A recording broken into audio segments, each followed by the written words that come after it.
পিছনে মুক্তাদির সূরা ফাতিহা। বেশ কিছু এটা খুব কমন প্রশ্ন হয়ে দাঁড়িয়েছে, যে কোনো মাহফিলে যাই এই প্রশ্নটা আসে।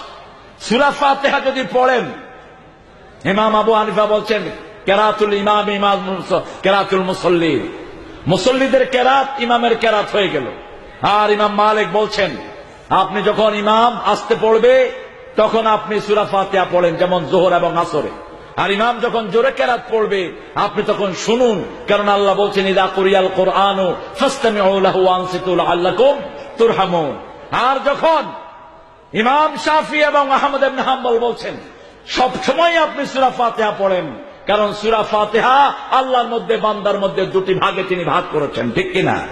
মুসলিম শরীফের বর্ণনা যে সূরা ফাতিহা পড়বে তার জবাব দিবেন কে? যখনই আপনি পড়বেন আলহামদুলিল্লাহি রাব্বিল আলামিন, আল্লাহ বলেন হামিদানি আবেদি। আপনি যখন বলবেন আর রহমানির রহিম, আল্লাহ বলেন মাজ্জাদানি আবদি। আপনি যখন বলেন মালিক ইয়াউমিদ্দিন, আল্লাহ বলেন আসনা আলাইয়া আবদি।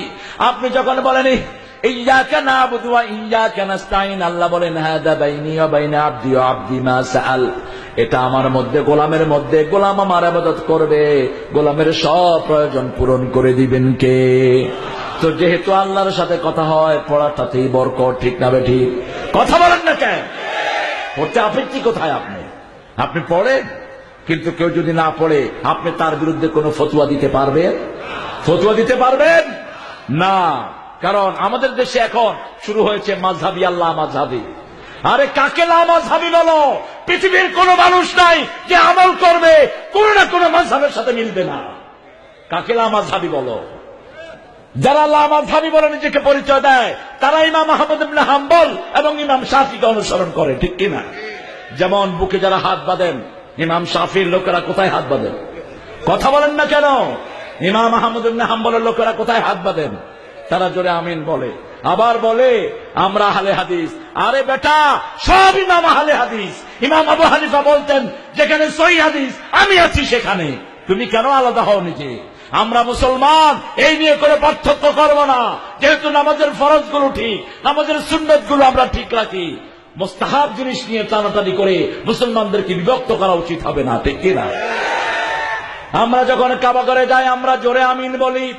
আবার কাবা ঘরের লোকেরা যখন বাংলাদেশে আসে দেখে ইমাম আসতে বলে, তারাও আসতে আমিন বলে, ঠিক না বেঠিক? আপনি ইমামকে ফলো করবেন, তাহলে কোনো দোষ হবে? তবে বিশ্বনবী জোরে আমিন বলেছেন, কেউ যদি জোরে আমিন বলে তাকে নিষেধ করা যাবে, কিন্তু ইমামের পিছনে ইমাম যদি আস্তে আমিন বলে আপনি জোরে আমিন বলাটা উচিত হবে? উচিত হবে না। আপনি সেই আদব রক্ষা করবেন। আমার পিছনে নামাজ পড়েছেন বাইতুল মুকাদ্দাসের ইমাম, আমি তার পিছনে নামাজ পড়েছি, কোনো পার্থক্য তো হয়নি আমাদের। এখন সুন্নত জানে না যারা, তারা এই পার্থক্য করে। ফুটুস ফাটুস দুই তিনটা সেজদা দিয়ে কয় হানাফি মাযহাবের লোক ইমাম আবু হানিফার নামাজ পড়েছি। পাইছো কোথায়? ইমাম আবু হানিফা এত শর্ট নামাজ পড়েছেন। মসজিদে নববীর নিচে চারটা বড় বড় লাইব্রেরি, সবচেয়ে বড় লাইব্রেরিটির নাম হলো লাইব্রেরি অফ মাকতাবাতুল আবু হানিফা রাহমাতুল্লাহি আলাইহি। সেখানে তো কোনো ঠেলাঠেলি নাই, আমরা ঠেলাঠেলি করবো কেন? মসজিদে যারাই যায় তারা আমাদের বন্ধু, যারাই কালেমা পড়েছে তারা আমাদের বন্ধু, ঠিক না বেঠিক? চার মাযহাব মানা কি ফরজ? কে বলে মাযহাব মানা ফরজ? হাদিস মানা ফরজ। বিশ্বনবী নামাজ যেভাবে পড়েছেন সেটা মানা ফরজ, ঠিক কিনা? আল্লাহ বলেছেন নামাজ পড়ো, কিন্তু ফজর 2 রাকাত, রুকু সেজদা এগুলো শিখিয়েছেন মুহাম্মদ সাল্লাল্লাহু আলাইহি ওয়াসাল্লাম। বিশ্বনবীকে মানা ফরজ কে করেছেন?